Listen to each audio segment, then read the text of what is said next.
여로보암 이야기는 오늘 이제 마무리가 됩니다. 여로보암의 집에 대한 하나님의 심판은 그의 아들 아비야가 병들므로 또 시작되죠.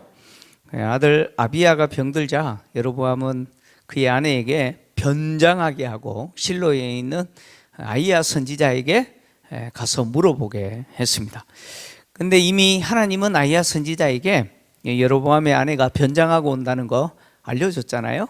그리고 여로보암 집에 하나님이 선언하신 심판에 대해서 말씀을 하셨습니다. 이 아히야 선지자는 이미 다 알고 있기 때문에 여로보암의 아내가 집에 들어오는 발자국 소리만 듣고도 여로보암의 아내가 온 줄 알았습니다. 이 아히야 선지자는 아이가 많이 늙었기 때문에 육체적으로는 눈이 보이지 않는 상태지만 하나님이 이미 말씀하셨기 때문에 여로보암의 아내가 온 것 알았고, 또 여로보암 아내를 향해서 하나님이 그에게 명령하신 여로보암의 집에 대한 심판의 내용을 선언했습니다. 아히야 선지자는 마치 법정에서 재판을 하듯이 여로보암에 대해서 이제 기소하죠. 기소하고 이제 처벌을 내리는데, 먼저 기소하기 전에 하나님이 여로보암에게 베푼 은혜를 먼저 드러내죠. 하나님이 여로보암에게 베푸신 은혜는 그를 이스라엘의 주권자, 왕이 되게 한 것이죠. 이것은 다윗의 집을 찢어서 주신 거잖아요, 그죠? 다윗에게서 집 찢어서 나라를 여로보암에게 주신 것은 말로 할 수 없는 하나님의 은혜죠. 여로보암에게 있어서는 받을 수 없는 은혜를 하나님이 그에게 주신 겁니다. 그럼에도 불구하고 여로보암은 하나님 베푸신 그 은혜에 대해서 배은망덕한 행위를 했지 않습니까? 그래서 이제 여로보암이 지은 죄에 대해서 이야기하고 기소를 합니다. 여로보암이 지은 죄는 뭡니까? 바로 두 금송아지를 만든 것이죠. 그리고 다른 신을 만든 거예요. 다른 신을 만들고 또 우상을 만들어서 숭배한 것이죠. 이것이 여로보암이 저지른 죄라는 것이죠. 그래서 이 죄에 대해서 이제 기소하고, 오늘 이제 본문의 내용은 처벌에 대해서 이제 이야기를 합니다. 하나님이 이제 여로보암 집에 재앙을 내리실 건데, 이 재앙으로 인해서 여로보암에게 속한 사내는 이스라엘 가운데서 매인자나 노인자나 다 끊어지게 될 것이다. 그리고 매인자나 노인자라는 이 표현은 종이나 자유인이나 여로보암에게 속한 모든 사람들은 다 어떻게 된다는 거예요? 다 죽임을 당하게 될 거다. 이제 그 이야기죠. 이 일은 마치 거름더미를 쓸어버린 같이 하나님이 그렇게 하실 것이다, 이렇게 말씀하셨습니다. 이 거름더미를 쓸어버린다라는 표현이 무슨 뜻이냐면 거름더미를 태워버린다, 그런 이야기입니다. 이 쓸어버린다라는 동사, 이 바르라고 하는 이 히브리어는 태우다, 그런 뜻입니다. 특히 하나님이 악과 죄에 대해서 이 단어가 하나님께 적용될 때 이 단어의 의미는 태우다, 그런 뜻입니다. 자, 하나님이 여로보암의 집을 어떻게 한다고요? 태워버리신다는 거예요. 마치 거름더미를 태우듯이 그렇게 태워버리신다는 거예요. 하나님이 여로보암의 집을 태우시는 행위는 뭐냐면 죄를 태우시는 거예요. 여로보암이 지은 그 죄에 대해서 하나님이 어떻게 하시는 거예요? 태워버리시는 거예요. 그리고 그 집을 다 태워버리시는 거예요. 그리고 하나님이 여로보암의 집을 태워버리시겠다라고 선언하신 이 선언이 사실 굉장히 무서운 저주 선언이죠. 그래서 이것이 굉장히 두려운 저주 선언이라는 사실을 11절이 드러냅니다. 11절을 좀 같이 보시면요, 우리에게 굉장히 익숙한 표현이 등장하죠. 11절, 14장 11절 열왕기상 14장 11절. 없습니까? 자, 제가 읽어드립니다. 여로보암에게 속한 자가 성읍에서 죽은즉 개가 먹고 들에서 죽은즉 공중의 새가 먹으리니 이는 여호와께서 말씀하셨음이니라 하셨나니. 자, 여로보암에게 속한 자가 성읍에서 죽으면 누가 먹어요? 개가 먹어요. 들에서 죽으면요? 공중에 새가 먹는다. 여러분, 다윗이 골리앗과 싸울 때 오늘 내가 너로 하여금 들짐승의 먹이가 되게 하고 공중의 새의 먹이가 되게 하겠다, 뭐 이렇게 선언하잖아요, 그죠? 골리앗이 다윗을 향해서 막 그렇게 선언해요. 이것은 당시 고대 시대의 저주 선언이에요. 저주 선언인데 특히 이 선언은 언약적 저주 선언이에요.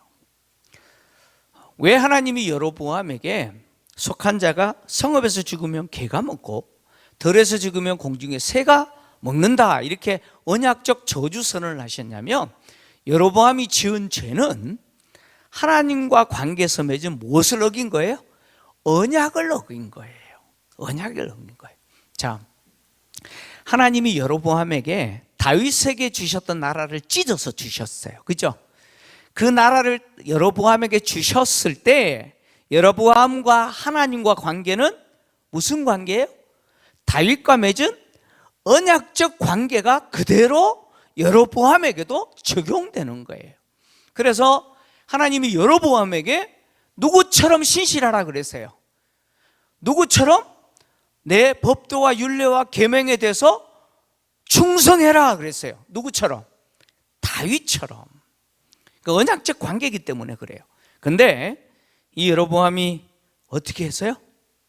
자, 하나님이 여로보암에게 이렇게 말씀하셨죠. 열왕기상 11장 38절을 보시면 하나님이 솔로몬에게서 나라를 찢어가지고 여로보암에게 주신다고 아히야 선지자가 선언하면서 이렇게 말했어요. 같이 읽겠습니다. 시작. 내가 만일 내가 명령한 모든 일에 순종하고 내 길로 행하며 내 눈에 합당한 일을 하며 내 종 다윗과 행함같이 내 율례와 명령을 지키면 내가 너와 함께 있어 내가 다윗을 위하여 세운 것 같이 너를 위하여 견고한 집을 세우고 이스라엘을 내게 주리라. 아멘. 하나님이 지금 여로보암에게 말씀하신 이 내용은 마치 다윗과 언약을 맺으시고 나라를 다윗에게 주실 때 맺었던 그 뭐예요? 명령이에요. 지키라고 하는. 근데 이것을 지금 여로보암에게 그대로 이야기하는 것은 다윗과 맺은 그 언약이 여로보암에게도 유효하다, 그런 이야기예요. 그래서 여로보암은 이스라엘 왕으로서 통치자로 역할을 할 때 누구 앞에 신실해야 돼요? 하나님 앞에 신실해야 돼요. 그런데 그런 여로보암이 다윗과 같이 하나님 앞에 신실하지 못했고 또 더하여서 여호와 보시기에 합당한 행위를 하지 못했죠. 바로 이런 여로보암의 죄의 결과로 하나님이 이 처벌을 내리신 거예요. 이 심판을 내리신 거예요. 그리고 이 저주 선언이 반드시 이루어질 거라고 하는 징조로 무엇을 보여주시느냐? 바로 여로보암의 아들 아비야가 그 어머니가 성읍에 들어갈 때 어떻게 된다고요? 죽을 것이다. 그러니까 아비야가 죽는 것은 무엇에 대한 징조예요? 하나님이 여로보암의 집에 선언한 이 저주 심판의 내용이 반드시 이루어질 거다라고 하는 징조로서의 역할을 합니다. 그래서 하나님은 그 여로보암의 아내에게 돌아가라. 내가 돌아갈 때 너의 발이 성읍에 들어갈 때 문지방을 넘을 때 아이가 죽을 것이다, 이렇게 말씀하셨죠. 근데 하나님이 이 아비야의 죽음이 아비야에게 있어서는 하나님이 베푸신 은혜다라고 이야기해요. 아비야에게 하나님이 베푸신 은혜다라고 말씀하시고 왜 그것이 은혜냐? 여로보암에게 속한 자는 아비야만이 묘실의 장사가 될 거라는 거예요. 그리고 온 이스라엘이 그의 죽음을 애통해하면서 슬퍼할 거라는 거예요. 아비야를 제외한 모든 사람들은 어떻게 된다는 거예요? 여로보암의 자녀들 어떻게 된다는 거예요? 묘실에 장사되지 못할 거다, 그런 이야기입니다. 왜 아비야에게 하나님은 이런 은혜를 베풀어 주시느냐? 그 이유가 아비야가 무엇을 품었다는 거예요? 하나님께 선한 뜻을 품었다는 거예요. 아비야는 비록 일찍 죽임을 당하게 되지만 죽게 돼요. 그죠? 그럼에도 불구하고 그의 죽음은 하나님이 그에게 베푸신 은혜라는 거예요. 여러분, 고대 시대는 오래 사는 게 복이잖아요. 그죠? 뭐 고대 시대뿐만 아니라 지금도 마찬가지죠. 여러분, 장수하는 게 복이지 일찍 죽는 게 뭐가 복입니까? 그죠? 근데 그렇지 않다는 거예요. 때로는 일찍 죽는 게 뭐예요? 복이라고 이야기하는 거예요. 하나님은 아비야가 여호와를 향하여서 선한 뜻을 품었기 때문에 하나님이 이 은혜를 아비야에게는 베푸신다라고 이야기하시는 거거든요. 그러나 아비야가 여호와를 향하여 품었던 그 선한 뜻은 무엇일까요? 성경이 말하지 않아요. 성경이 말하지 않는데, 율법을 해석한 이 유대인들이 남긴, 이 랍비들이 남긴 이 탈무드라고 하는 책이 있습니다. 탈무드 아시죠? 예, 뭐 지혜의 책이라고 말하기도 하고, 처세술의 책이라고 말하기도 하고 그런데, 탈무드에는 이걸 어떻게 해석했냐면 이렇게 해석했어요. 그러니까 아비야가 여호와께 품은 선한 뜻이 뭐냐, 이렇게 해석을 한 거예요. 탈무드에는 이렇게 해석을 했는데, 이 아비야가 여로보암의 뒤를 이어 왕이 될 세자의 위치에 있었다는 거예요. 여러분, 세자하고 그 왕자하고는 틀리죠, 그죠?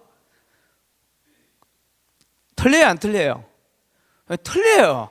왕자들이 뭐 10명이 있든 30명이 있든 뭐 5명이 있든 간에 세자는 한 명이에요. 세자는 누굽니까? 다음 왕이 될 사람이에요. 그러니까 아비야가 그런 위치에 있는 사람인데, 아버지가 북이스라엘 사람들 남유다 예루살렘으로 못 가도록 어떻게 했어요? 이 보초병들을 세웠다는 거예요.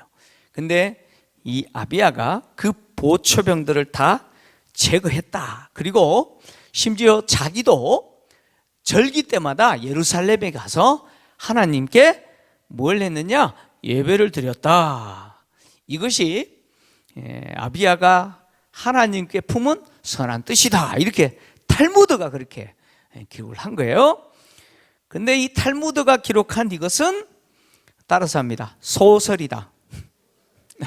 뭐라고요? 소설이에요, 소설. 뭐 그럴 수도 있지만 그냥 소설이에요. 그냥 소설이라고 생각하시면 돼요. 허구다라고 생각하시면 돼요. 뭔지는 몰라요.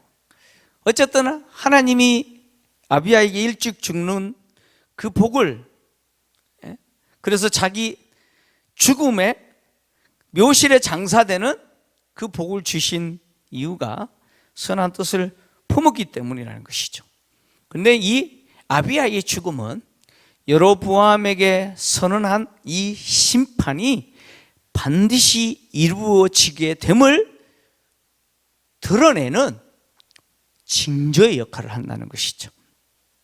그리고 아이야 선지자는 이 여로보암의 집을 심판할 한 왕을 하나님이 일으키실 건데, 언제 일으키신다고요? 이제다라고 이야기합니다. 곧 이제다라고 이야기합니다. 곧 이제라는 표현은 하나님이 이미 여로보암의 집을 태워버리실 그 심판을 행할 왕을 어떻게 하고 계시다는 거예요? 이미 준비하시는 것을 시작하셨다, 그런 이야기예요. 여로보암이 실제로 이제 죽은 이후에 그의 아들 나답이 왕이 되잖아요. 나답이 왕이 된 12년째에 바아사가 쿠데타를 일으키죠. 그래서 여로보암 집에 속한 이 나답을 비롯하여 여로보암 집에 속한 모든 사람들 다 어떻게 하느냐? 몰살합니다. 몰살해요. 그리고 이 사건은 바로 하나님이 하나님의 종 아히야를 통해서 말씀하신 것이 성취되었다라고 이야기하죠. 열왕기상 15장 이제 다음 장인데요. 15장 28절에서 30절인데 미리 좀 보겠습니다. 같이 읽겠습니다. 시작. 유다의 아사왕 셋째 해에 바아사가 나답을 죽이고 대신하여 왕이 되고, 왕이 될 때에 여로보암의 온 집을 쳐서 생명 있는 자를 한 사람도 남기지 아니하고 다 멸하였는데, 여호와께서 그의 종 실로 사람 아히야를 통하여 하신 말씀과 같이 되었으니 이는 여로보암이 범죄하고 또 이스라엘에게 범죄하게 한 죄로 말미암음이며 또 그가 이스라엘 하나님 여호와를 노엽게 한 일 때문이었더라.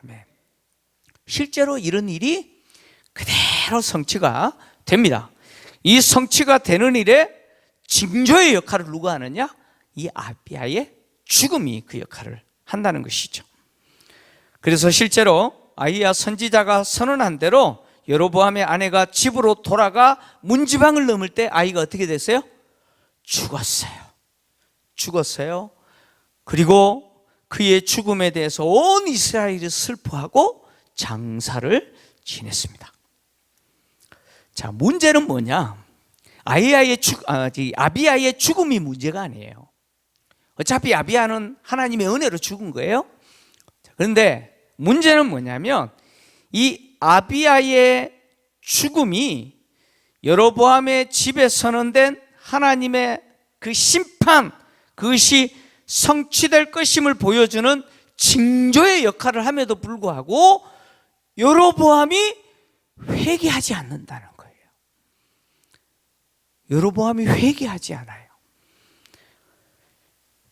오늘 본문 19절에서 20절 같이 읽겠습니다. 19절에서 20절 시작. 여로보암의 그 남은 행적, 곧 그가 어떻게 싸웠는지와 어떻게 다스렸는지 이스라엘 왕 역대지락에 기록되었느니라. 여로보암이 왕이 된 지 22년이라. 그가 그의 조상들과 함께 자매 그의 아들 나답이 대신하여 왕이 되니라. 아멘. 여로보암이 몇 년 통치했어요? 몇 년요? 22년 통치했어요. 22년 동안 북이스라엘을 통치했는데 그가 어떻게 싸웠는지, 어떻게 통치했는지, 그의 통치 행위에 대해서 북이스라엘 왕들의 그 통치를 기록한 역대 지략에 기록됐다. 아마 이 저자가 그것을 참고해서 지금 이것을 기록했던 것 같아요. 근데 이 기록 속에 여로보암이 하나님께 돌아왔다는 내용이 있어요, 없어요? 여러분, 없어요. 없습니다. 다시 말하면 아들의 죽음마저도 여로보암의 마음을 하나님께 돌리는데 역부족이었다는 거예요. 여로보암의 마음이 여러분 시멘트가 굳어도 이 정도로 굳지는 않을 것 같아요. 아들이 죽었는데 하나님께 안 돌아와요. 아들의 죽음조차도 이 완악한 여로보암을 하나님께 돌아오게 하지 못했다는 거예요. 문제는 여기 또 있어요. 또 문제는 여로보암이 회개하지 않는 것도 문제지만 또 뭐냐? 여로보암의 죄로 인해서 여로보암의 집만 멸망당하는 게 아니죠. 나라가 망해버려요. 원래 아히야 선지자는 하나님이 아히야 선지자를 통해서 여로보암의 집의 멸망을 선언하면서 그 속에 무엇을 동일하게 또 선언하냐면 북이스라엘의 멸망을 선언해요. 이스라엘을 쳐서 물에서 흔들리는 갈대같이 하시고 이스라엘을 그들의 조상에게 주신 좋은 땅에서 어떻게 해요? 뽑아가지고 어디로 흩으신다고요? 강 건너편으로 흩으시겠다고 얘기합니다. 여기서 말하는 강 건너편이라고 하는 것은 바로 유브라테스 강 건너편에 있죠. 실제로 북이스라엘은 BC 722년 바로 유프라테스 강을 중심으로 있었던 제국이죠. 아수르 제국에 의해서, 아시리아, 역사에서는 아시리아예요. 그래서 패망하게 되죠. 지금 아이야 선지자는 지금 200년 정도 뒤에 있을 일을 지금 이야기하는 거예요. 지금 여로보암이 저지른 이 죄가 얼마나, 자기가 회개 안 하는 거는 그것도 문제지만 더 심각한 거는 뭐냐면 여로보암으로 인해서 200년 뒤에 나라가 망해버린다는 거예요. 솔로몬이 성전을 건축하고 하나님께 봉헌하면서 기도했던 내용이 있잖아요. 그 기도 내용 속에 이미 무엇이 기록되어 있어요? 이스라엘의 멸망, 남유다의 멸망에 대해서 예고되어 있는 것처럼 여로보암의 집에 대한 심판 선언 속에 북이스라엘의 멸망이 예고되고 있죠. 왜 이렇게 북이스라엘이 망하게 되느냐? 바로 여로보암 때문이죠. 북이스라엘은 여로보암의 죄를 끊지 못했다는 거예요. 여로보암의 죄를 끊어버리지 못하고 그 여로보암의 죄 위에 죄를 계속해서 더하는 그런 비극을 저질렀다는 것이죠. 그래서 여로보암은 금송아지 둘을 만들었지만 북이스라엘은 계속해서 그 위에서 뭘 합니까? 아세라를 숭배하고 이런 우상들을 계속해서 숭배했다는 것이죠. 결국 이것으로 인해서 하나님을 진노하게 했고 이로 인해서 나라가 망한다는 것이죠. 여로보암 한 사람의 잘못된 통치가 죄가 되었고 결국 나라까지 망하게 됐습니다. 여로보암의 죄는요, 북이스라엘로 하여금 죄가 만연하게 만들고 또 더하여서 오늘 여기는 아세라상이라고만 등장하지만 온갖 종류의 우상들을 숭배하는 그런 나라 되고 말았죠. 여러분, 죄가 줄어들기는커녕 어떻게 됩니까? 죄가 줄어드는 게 아니고 어떻게 돼요? 계속해서 증가하고 확장되잖아요. 이게 죄가 가진 속성이라는 거예요. 오늘 금요기도에 오신 분들 이걸 꼭 기억을 하셔야 돼요. 이게 죄의 속성이라는 거예요. 마치 무슨 생각을 하시면 좋냐면, 여러분 겨울철에 이제 과일을 사잖아요. 과일을 사는데 그중에 이제 맛있는 귤을 사잖아요, 그죠? 예, 귤 박스를 사요. 박스를 샀는데 베란다에 두시든지 어디 뒀는데 보니까 하나가 썩었어요. 그죠? 그냥 두면 어떻게 돼요? 그 하나 썩은 거는 어떻게 그렇지만은 그냥 일주일 내내 둬버려봐요. 어떻게 돼요? 그 귤 박스에 있는 귤은 다 썩었어요. 하나도 건질 게 없어요. 이게 죄의 오염이라는 거예요. 죄가 줄어들기는커녕 계속해서 오염되고 확장해서 결국 나라까지 망하게 되는 거죠. 성경은 여로보암의 죄가 계속해서 오염되고 확장되어서 나라가 망하게 됐다는 걸 이야기를 해요. 열왕기상 14장 16절 오늘 본문 내용인데요. 16절 같이 읽습니다. 시작. 여호와께서 여로보암의 죄로 말미암아 이스라엘을 버리시리니 이는 그도 범죄하고 이스라엘로 범죄하게 하였음이니라 하니라. 아멘. 이 여로보암의 문제는 자기만의 문제가 아니었다는 거예요. 온 이스라엘로 하여금 뭐예요? 썩게 만들었다는 거예요. 이것이 여로보암의 죄였다는 것이죠.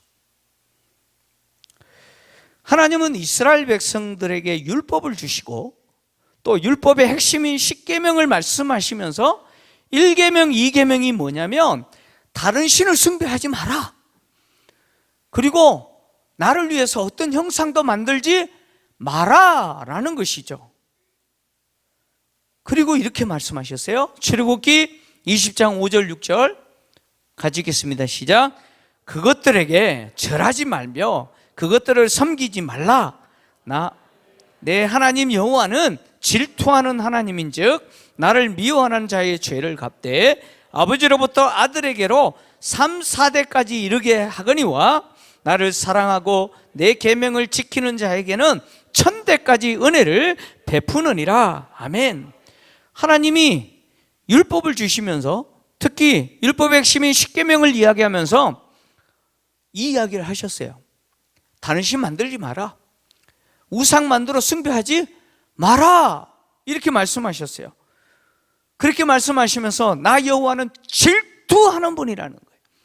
그래서 나를 미워하는 죄를 갚되 아버지로부터 아들에게까지 3, 4대까지 내가 이르게 할 거다. 3, 4대까지 심판하신다는 거잖아요. 그러나 나를 사랑하고 내 계명을 지키는 자에게는 천대까지 은혜 베푸겠다고 하시죠.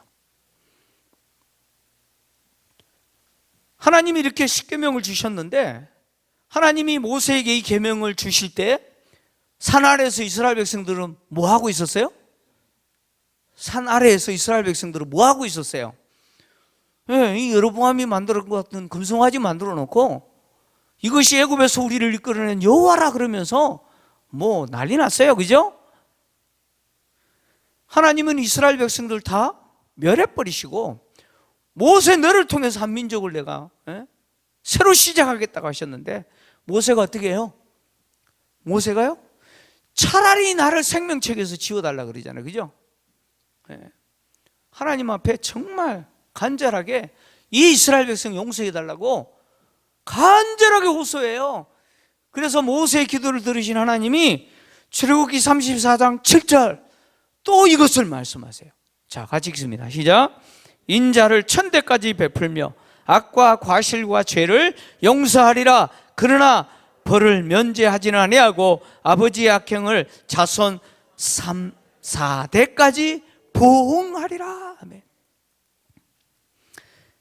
하나님을 미워하고 하나님을 대적하고 하나님이 가증스럽게 여기시는 그 우상 숭배하는 그 아버지로 인해서 그 아버지만 심판당하는 게 아니라 하나님은 몇 대까지요? 3, 4대까지 심판하시겠다 이렇게 이야기했어요. 여러분, 아니 죄는 아버지가 지었는데 왜 자식이 심판받아야 돼요? 또 성경에 보면은 아버지가 신포도주 마신다고 해서 자녀가 아이셔 안 하잖아. 그죠? 그런 경우 없잖아요. 에? 남편이 술 마셨는데 아내가 취해가지고 막 그런 게 아니잖아. 그죠? 에. 왜 하나님이 이 말씀을 하셨을까요? 분명히 죄는 아버지가 지었는데 왜 3, 4대까지 하나님이 보응하신다고 했을까요? 뭐 오해하지 마십시오. 하나님은 그렇게 또 비상식적인 아버지가 죄를 지었는데 죄 없는 아들을 패시는 그런 하나님 아니에요. 근데 왜 이렇게 말씀하셨느냐? 아버지의 죄가 3, 4대까지 어떻게 된다는 거예요? 오염시킨다는 거예요. 3, 4대까지 여러분 오염시켜요. 여러분 우상숭배가 얼마나 무서운지 그 이야기를 하고 있는 거예요. 저는 어릴 때 저희 아버지가 어쩔 수 없이 가자 그래서 제사 드리는데 따라갔어요. 새벽 1시에 깨워가지고 그것도 무슨 제사를 꼭 새벽에 드려요. 그죠? 뭐 새벽에 제사를 드려요. 졸려 죽겠는데 깨워서 큰 집에 가요. 그 추운 겨울에도 가요. 그 제사 드리는데 뭐 저는 뭐 6살 때부터 교회 갔으니까 절하면 안 된다 그러니까 저는 안 하겠죠. 근데 아버지는 예수를 안 믿으니까 어떻게 해요? 절로 하시겠죠. 그죠? 네. 여러분 한번 생각을 해보세요. 할아버지가 제사를 드려요. 그럼 아버지는요? 제사 안 드려도 돼요? 안 드리면 호적에서 팥버린다니까요?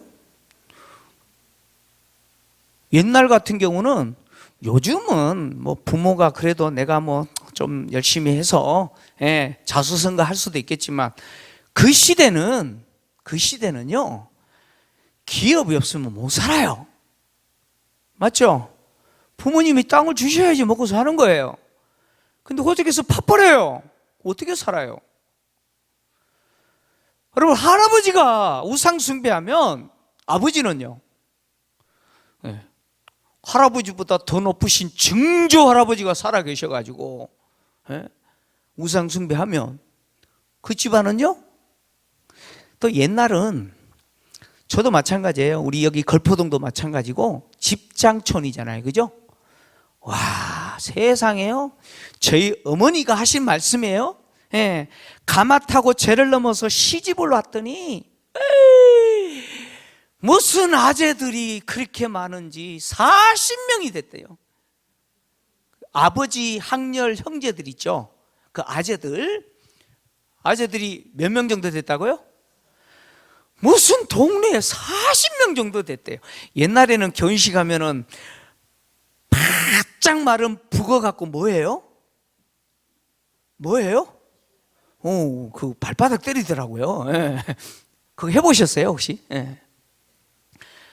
그 삼촌들이요, 와, 뭐 그랬대요. 저는 이야기만 들었는데 제가 그때 태어났으면 봤을 건데, 예. 제가 못 태어나가지고. 예. 집장촌이에요. 제가 어릴 때 제사를 다니는데 몇 집 가냐면 5집 돌아다녔어요. 명절 되면요, 예. 학렬에 따라 가지고 제일 저기 뭐예요? 예. 그 집게 있죠, 그죠? 예. 그 집으로 가야 돼요. 그 집 가고 그 다음 순서 저희 할아버지는 마지막이었어요. 예, 마지막. 저희 집이 마지막이었어요. 그러면 거의 한 11시 정도 끝나요. 7시부터 시작해가지고. 예. 여러분, 그런 동네에 살면서 우상 숭배 안 하겠다? 나는 우리 가문이 하는 대로 안 살겠습니다. 죽으려고 환정한 거죠. 그죠? 그렇지 않습니까? 그 이야기 하는 거예요. 아버지의 우상 숭배는 반드시 자녀에게 오염되게 돼 있어요. 오염되게 돼 있어요. 그래서 과거는 거의 3, 4대가 같이 살잖아요. 그죠? 3, 4대가 같이 살아요. 그래서 3, 4대가 오염당하는 거예요. 근데 여기 은혜가 있어요. 무슨 은혜가 있냐면 아버지의 죄를 하나님 갚되 3, 4대라고 표현했잖아요. 제한적이죠. 그죠? 근데 하나님을 사랑하고 그 계명을 지켜 행하고 하나님을 향하여 헌신하는 그 아버지에게는 몇 대까지 은혜를 베푼다 그랬어요? 3, 4대요? 아니에요. 1000대라고 이야기했어요. 여러분, 1000대는 진짜 1000대라는 이야기일까요? 그 이야기가 아니에요. 여러분, 1000대라고 하는 표현은 셀 수 없다 그런 이야기예요. 셀 수 없는 거예요. 무한수죠. 하나님은 아버지의 죄에 대해서 보응하되 그 아버지의 죄의 오염으로 인해서 3, 4대까지 오염돼서 결국 뭐예요? 하나님을 대적하고 하나님이 가증스럽게 여기는 그런 행위를 하는 것 때문에 그 행위에 대가 지불하는 거잖아요. 그러나 하나님을 사랑하고 하나님을 경외하고 하나님의 말씀대로 살려고 몸부림치는 그 사람에게는 몇 대까지요? 여러분, 1000대까지 은혜를 베푸신다는 거예요. 영향력이죠. 영향력이에요. 여기 제가 간곡하게 부탁하겠는데요. 간곡하게 부탁하겠는데 여러분, 우상숭배는 부모 세대에서 단호하게 끊어주세요. 그래야 자녀 세대들이 피해를 안 봅니다. 부모 세대가 그거 끊어주지 않으면 자녀 세대들이 어떻게 해요? 고통당하는 거예요. 저희는 저희 아버님이 그걸 안 끊어주셔가지고 제가 끌려다니면서 고통당했어요. 저희 아버님이 끊어주셨으면 저는 그런 고통 안 당했겠죠.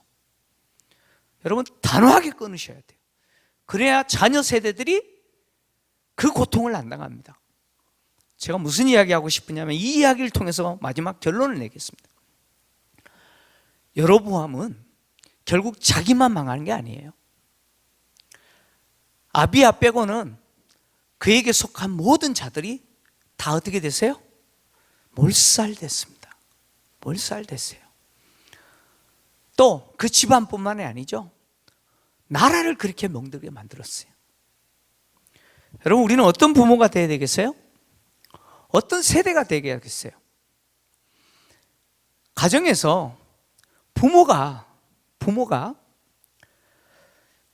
세상적인 가치관 때문에 자녀를 망치는 경우들이 참 많습니다. 자녀들에게 정말 보여줘야 될 그 신실한 하나님 앞에서의 믿음의 모습이 아니고, 자녀들에게 세상적인 기준과 가치관을 요구하면서 결국 자녀들로 하여금 고통당하게 하는 그런 부모 세대들 있어요.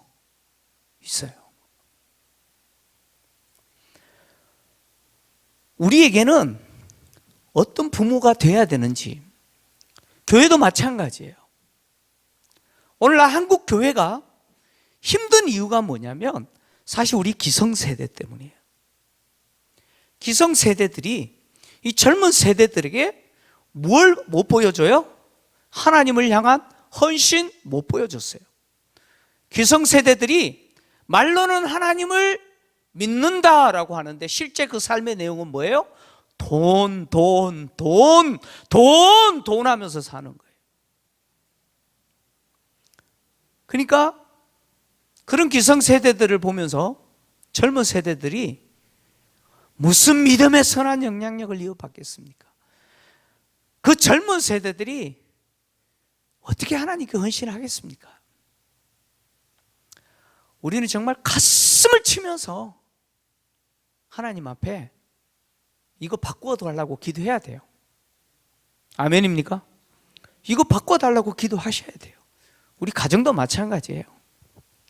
세상적인 그 기준과 가치, 여러분 성공이 뭐예요? 돈 많이 버는 겁니까? 좋은 직장 가는 겁니까? 여러분, 아비야는 일찍 죽는 게 복이었다니까요? 세상적 관점에서 보면 이게 복입니까? 근데 여러분, 우리 자녀들에게 진짜 인생에 있어서 중요한 게 뭔지 가르쳐야 될 거 아니에요. 부모들이 보여줘야 될 거 아니에요. 그죠? 진짜 인생에 있어서 중요한 게 뭐예요? 뭡니까? 바로 하나님이라는 거예요. 하나님을 가져야 된다는 거예요. 하나님 앞에 신실한 삶을 살면 때로는 세상적으로 봤을 때 별 볼 일 없을 수도 있어요. 근데 세상적으로 볼 때는 그렇지 몰라도 하나님 보실 때는 뭐예요? 제일 복이 있는 자인 거죠. 우리는 그런 교회 세워야 되고요, 그런 가정 세워야 됩니다. 우리 성도님들 가정이 이런 가정 되기를 주의 이름으로 축원합니다.